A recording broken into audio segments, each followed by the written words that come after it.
Okay, tuloy. Sadyang nagkalabasan na talaga ng katotohanan na hindi talaga tunay ang paglingkod mo sa taong bayan. Ito ang matinding sigaw ng taong bayan matapos ginimban Ayan, ng oh. Vice President at isiniwalat sa publiko ang isang nakakagulat na pangyayari at tunay na tinatagong baho, di tinatagong baho, di tinatagong baho, di umano ng kasalukuyang Pangulo na si Bongbong Marcos. Pero bago ang lahat, kung bago Ayan. Ano sabi mo? Ayan. ka pa lamang Napatingin si BP Sara. Okay? sa aming Titingnan niya kung talagang ibibigay. Ay, ibibigay. Nagbel. Magkasama kami nag-attend ng isang graduation. Kailangan ko pumunta kasi para naman sa graduates yun, hindi para sa akin yun. And merong isang graduate, alam nyo, para sa akin, there was some sort of inappropriateness sa ginawa ng bata. Pero bata ito eh. So ikaw din, meron ka din dapat sana sigurong pag-intindi kung saan nanggagaling yung bata. And ang reaction mo, ang response mo, should be so that the child will learn a lesson. So meron isang graduate. Sabi nung graduate, Mr. President, can I have your watch as a graduation gift?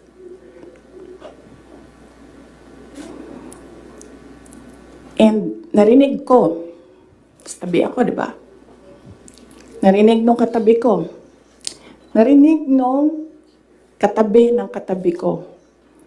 But apparently, this guy, di niya alam kung ano isasagot niya.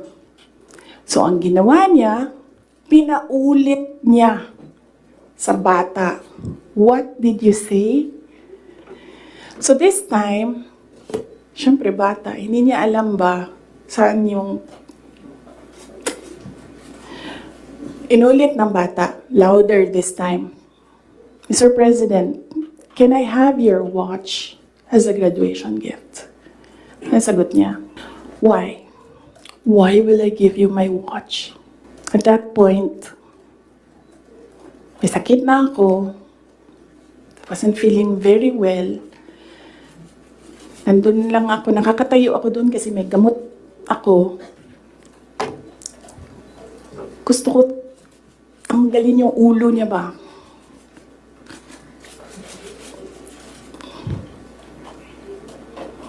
I realized toxic na yung relationship.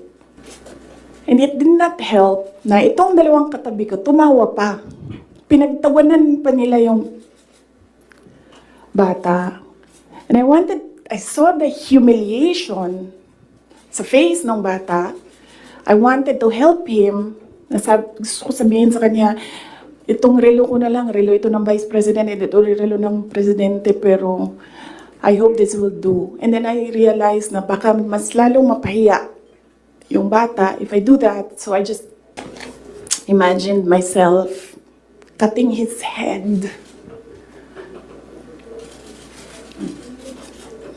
Gusto ko, ganun din ang gusto ko gawin doon sa mga katabi ko. So na-realize ko, toxic na ito. When was that, ma'am? One of the graduation, hanapin niyo yung footage, makikita niyo doon yung mukha ko. So, gusto ko sabihin sa kanya, bago ko tanggalin ang ulo mo, yung batang yan yung magpapakamatay para sa bayan natin.